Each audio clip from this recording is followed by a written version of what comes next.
സുഹൃത്തുക്കളായ എല്ലാവർക്കും വിനീതമായ നമസ്കാരം. ശ്രീമദ് ഭഗവത്ഗീത ധ്യാനയോഗം 44 മുതൽ 47 വരെയുള്ള ശ്ലോകങ്ങൾ എന്ന് പഠിക്കാം. ഓം നമോ ഭഗവതേ വാസുദേവായ. ശ്രീമദ് ഭഗവത്ഗീത 6ാം അധ്യായ ധ്യാനയോഗം. അതിനകത്ത് 44-ാമത്തെ ശ്ലോകം വായിക്കേണ്ട രീതിയിൽ പിരിച്ചു പറയാം. പൂർവാഭ്യാസേന തേനൈവ ഹ്രിയത്തെ ഹ്യവശോപി സ.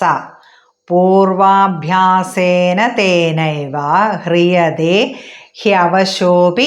അവിടെ ഹ്യവശോ കഴിഞ്ഞിട്ട് ഒരു ചിഹ്നമുണ്ട്, അത് ആക്കി വേണ്ടിയിട്ടാണ് ഹ്യവശോപി. അത് ചേർത്ത് അങ്ങനെ അങ്ങ് പറഞ്ഞാൽ മതി. ഹ്യവശോപി സ. ഹ്യാന്നുണ്ട്, ഹ്യവശോപി സ. ജിജ്ഞാസുരപി യോഗസ്യ ശബ്ദബ്രഹ്മാദിവർത്തതേ. ജിജ്ഞാസുരപി യോഗസ്യ ശബ്ദബ്രഹ്മാദി വർത്തതേ. ശ്ലോകം ചൊല്ലാം. ഓം പൂർവാഭ്യാസേന തേനൈവ ഹ്രിയതേ ഹ്യവശോപി സ. ജിജ്ഞാസുരപി യോഗസ്യ ശബ്ദബ്രഹ്മാദി വർത്തതേ. പൂർവാഭ്യാസേന തേനൈവ ഹ്രിയതേ ഹ്യവശോപി സ. ജിജ്ഞാസുരപി യോഗസ്യ ശബ്ദബ്രഹ്മാദി വർത്തതേ. ഇപ്പോൾ ഒരു ജന്മത്തിൽ യോഗി ആകാൻ ശ്രമിച്ചു, ആ ഒരു മോക്ഷത്തിന് വേണ്ടിയിട്ട് ശ്രമിച്ചു. അങ്ങനെയുള്ള ആ ഒരു വ്യക്തി എന്തോ പ്രാരബ്ധ കർമ്മം കൊണ്ട് ആ ജന്മം അവസാനിക്കേണ്ടി വരുന്നു. അപ്പം അങ്ങനെയുള്ള ആ ഒരു വ്യക്തി പിന്നീട് എടുക്കുന്ന ജന്മത്തിൽ മോക്ഷം ലഭിക്കാതെ വന്നാൽ വീണ്ടും ജ്ഞാനപ്പാനയിൽ പറയുന്നത് പോലെ പുനരഭിജനനം പുനരഭിമരണം, ആ ചക്രത്തിൽ പെട്ടുഴലേണ്ടി വരും. അപ്പോൾ വീണ്ടും ജന്മം എടുക്കുമ്പോൾ ആ വ്യക്തി ആ കഴിഞ്ഞ ജന്മത്തിലെ വാസന കൊണ്ട് അതിനായിട്ട് വീണ്ടും ആ ബ്രഹ്മസാക്ഷാത്കാരത്തിനായിട്ട് വീണ്ടും പ്രയത്നിക്കാൻ ഇടവരുന്നു. അതിലേക്ക് ആ വാസന ആ വ്യക്തിയെ പിടിച്ചു വലിക്കപ്പെടുന്നു. അപ്പോൾ ആ ബ്രഹ്മസാക്ഷാത്കാരം നേടുക എന്ന് പറയുന്നതാണ് ലക്ഷ്യം. അപ്പോൾ അതിലേക്ക് ആ കഴിഞ്ഞ ജന്മത്തിൽ എന്തോ പ്രാരബ്ധപരമായിട്ട് അങ്ങനെ അതിൽ നിന്ന് മരണപ്പെട്ടു പോവുകയാണ്. അപ്പോൾ യോഗഭ്രഷ്ട് സംഭവിച്ചു. ആ വ്യക്തി, അങ്ങനെയുള്ള വ്യക്തി വീണ്ടും പിന്നീടുള്ള ജന്മത്തിൽ, അതാണ് നമ്മുടെ ആ വാസനകൾ കൂടി നമ്മളോടൊപ്പം അങ്ങനെ പോകും. അപ്പോൾ ആ വാസനയുടെ ഫലമായിട്ട് വീണ്ടും ആ ജന്മത്തിൽ, പിന്നീട് എടുക്കുന്ന ജന്മത്തിലും ആ യോഗസിദ്ധിക്കായിട്ട് പ്രവർത്തിക്കും എന്നുള്ളതാണ് അവിടെ പറയുന്നത്. ആ വേദോക്തങ്ങളായ കർമ്മങ്ങളുടെ അഥവാ നാദബ്രഹ്മത്തിൻ്റെ മേഖലയെ അതിലംഘിച്ച് യോഗപദത്തിൽ മുന്നേറുന്നു, ആ മുന്നേറുവാനായിട്ട് ഇടവരുന്നു. അതാണ് ആ ശ്ലോകത്തിനകത്ത് പറയുന്നത്. പൂർവാഭ്യാസേന തേനൈവ ഹ്രിയതേ ഹ്യവശോപി സ. ജിജ്ഞാസുരപി യോഗസ്യ ശബ്ദബ്രഹ്മാദി വർത്തതേ. പൂർവാഭ്യാസേന തേനൈവ ഹ്രിയതേ ഹ്യവശോപി സ. ജിജ്ഞാസുരപി യോഗസ്യ ശബ്ദബ്രഹ്മാദി വർത്തതേ. അടുത്ത 45-ാമത്തെ ശ്ലോകം വായിക്കേണ്ട രീതിയിൽ പിരിച്ചു പറയാം. പ്രയത്നാദ്യതമാനസ്തു യോഗി സംശുദ്ധ കിൽബിഷ അനേകജന്മ സംസിദ്ധ തതോ യാതി പരാം ഗതിം. പ്രയത്നാദ്യതമാനസ്തു യോഗി സംശുദ്ധ കിൽബിഷ അനേകജന്മ സംസിദ്ധ തതോ യാതി പരാം ഗതിം. ആ യോഗയുടെ അവസ്ഥയെക്കുറിച്ച് തന്നെയാണ് പറയുന്നത്. ശ്ലോകം ചൊല്ലാം. ഓം പ്രയത്നാദ്യതമാനസ്തു യോഗി സംശുദ്ധ കിൽബിഷ അനേകജന്മ സംസിദ്ധ തതോ യാതി പരാം ഗതിം. പ്രയത്നാദ്യതമാനസ്തു യോഗി സംശുദ്ധ കിൽബിഷ അനേകജന്മ സംസിദ്ധ തതോ യാതി പരാം ഗതിം. അനേക ജന്മങ്ങൾ കൊണ്ട്, അതിനകത്ത് അനേക ജന്മ സംസിദ്ധ, അനേക ജന്മങ്ങൾ കൊണ്ട് യോഗസിദ്ധി ആർജിച്ചവനും തുടർന്നും കഷ്ടപ്പെട്ട് യോഗം അഭ്യസിക്കുന്നവനും ആ വാസനകളെ അകറ്റി ചിത്തശുദ്ധി നേടിയവനുമായ യോഗി അതിനുശേഷം എന്താണ് പരമഗതിയെ പ്രാപിക്കുന്നു എന്നാണ് 45-ാമത്തെ ശ്ലോകത്തിനകത്ത് പറയുന്നത്.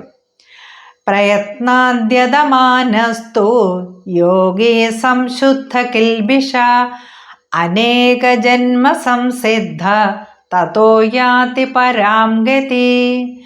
അപ്പോൾ അങ്ങനെ ആ ഒരു യോഗി ആ പരമഗതിയെ പ്രാപിക്കുന്നു ചിത്തശുദ്ധി നേടിയതിന് ശേഷമാണ്. അടുത്തത് 46-ാമത്തെ ശ്ലോകം. തപസ്വിഭ്യോധികോ യോഗി ജ്ഞാനിഭ്യോപി മതോധിക. ജ്ഞാനിഭ്യോപി മതോധിക കർമ്മിഭ്യശ്ചാധികോ യോഗി തസ്മാത് യോഗി ഭവാർജുന. അവിടെ തസ്മാത് യോഗി എന്നുള്ള തസ്മാത് യോഗി ഭവാർജുന ചേർത്ത് പറഞ്ഞാലും അത് കുഴപ്പമൊന്നുമില്ല. തപസ്വിഭ്യോധികോ യോഗി ജ്ഞാനിഭ്യോപി മതോധിക കർമ്മിഭ്യശ്ചാധികോ യോഗി തസ്മാത് യോഗി ഭവാർജുന. തസ്മാത് യോഗി എന്ന് പറയാൻ കുഴപ്പമൊന്നുമില്ല. തസ്മാത് യോഗി ഭവാർജുന. ഓം തപസ്വിഭ്യോധികോ യോഗി ജ്ഞാനിഭ്യോപി മതോധിക കർമ്മിഭ്യശ്ചാധികോ യോഗി തസ്മാത് യോഗി ഭവാർജുന. എന്താണ് കൃഷ്ണൻ അർജുനോട് പറയുകയാണ്, ശ്രേഷ്ഠനായിട്ടുള്ളവൻ ആരാണ് എന്നുള്ളത് പറയുകയാണ്. ഈ യോഗി എന്ന് പറയുന്നത് ആ തപസ്യേക്കാളും അതുപോലെ തന്നെ ജ്ഞാനിയേക്കാളും കർമ്മിയേക്കാളും ഒക്കെ ശ്രേഷ്ഠനാണ് എന്നാണ് ഭഗവാന്റെ അഭിപ്രായം, എൻ്റെ അഭിപ്രായമെന്ന് ഭഗവാൻ അർജുനനോട് പറയുകയാണ്. അപ്പം തപസ്യേക്കാളും ജ്ഞാനിയേക്കാളും കർമ്മിയേക്കാളും ഒക്കെ ശ്രേഷ്ഠനാണ് ഒരു യോഗി എന്നുള്ളത് അവിടെ ഭഗവാൻ പറയുവാണ്. യോഗി കാമ്യകർമ്മങ്ങൾ അനുഷ്ഠിക്കുന്നവരെക്കാൾ ശ്രേഷ്ഠനാണ്. ഓരോ ആഗ്രഹങ്ങൾക്ക് വേണ്ടിയിട്ട് കർമ്മങ്ങൾ ചെയ്യുന്നവരെക്കാൾ ശ്രേഷ്ഠനാണ് ആരാ? യോഗി. അതുകൊണ്ട് അർജുന, നീ യോഗിയായിട്ട് തീരുക. അപ്പോൾ എല്ലാവരേക്കാളും ശ്രേഷ്ഠനാണ് ഒരു യോഗി. ആത്മസാക്ഷാത്കാരത്തിനായിട്ട് ആ ബ്രഹ്മം തന്നെയാണ് എല്ലാം എന്ന് മനസ്സിലാക്കിയിട്ടുള്ള ഒരു യോഗി. അങ്ങനെ ആ ഒരു യോഗിയായി തീരാനാണ് തപസ് ചെയ്യുന്നവരെക്കാളും അതുപോലെ തന്നെ കർമ്മം ചെയ്യുന്നവരെക്കാളും അതുപോലെ ജ്ഞാനികളെക്കാളും ഒക്കെ ശ്രേഷ്ഠനാണ് ഒരു യോഗി. അതുകൊണ്ട് അർജുന, നീ യോഗിയായി തീരുക, ഒരു നല്ല യോഗിയായി തീരുക എന്ന് അർജുനനോട് ഭഗവാൻ പറയുകയാണ്. തപസ്വിഭ്യോധികോ യോഗി ജ്ഞാനിഭ്യോപി മതോധിക കർമ്മിഭ്യശ്ചാധികോ യോഗി തസ്മാത് യോഗി ഭവാർജുന. അപ്പോൾ ശ്രേഷ്ഠനായി തീരുക എന്ന് അർജുനനോട് പറയാണ്. യോഗി തന്നെയാണ് ശ്രേഷ്ഠൻ. അതുകൊണ്ട് നീ എന്താണ് ആ ഒരു യോഗിയായി തീരുക എന്ന് അർജുനനോട് പറയുന്നു. അടുത്തത് 47-ാമത്തെ ശ്ലോകം. യോഗിനാമപി സർവേഷാം മദ്ഗതേനാന്തരാത്മന ശ്രദ്ധാവാൻ ഭജതേ യോ മാം സ മേ യുക്തതമോ മത. യോഗിനാമപി സർവേഷാം മദ്ഗതേനാന്തരാത്മന ശ്രദ്ധാവാൻ ഭജതേ യോ മാം സ മേ യുക്തതമോ മത. ഇവിടെ ശ്രദ്ധാവാൻ ഭജതേ യോ മാം സ മേ യുക്തതമോ മത. ഓം യോഗിനാമപി സർവേഷാം മദ്ഗതേനാന്തരാത്മന ശ്രദ്ധാവാൻ ഭജതേ യോ മാം സ മേ യുക്തതമോ മത.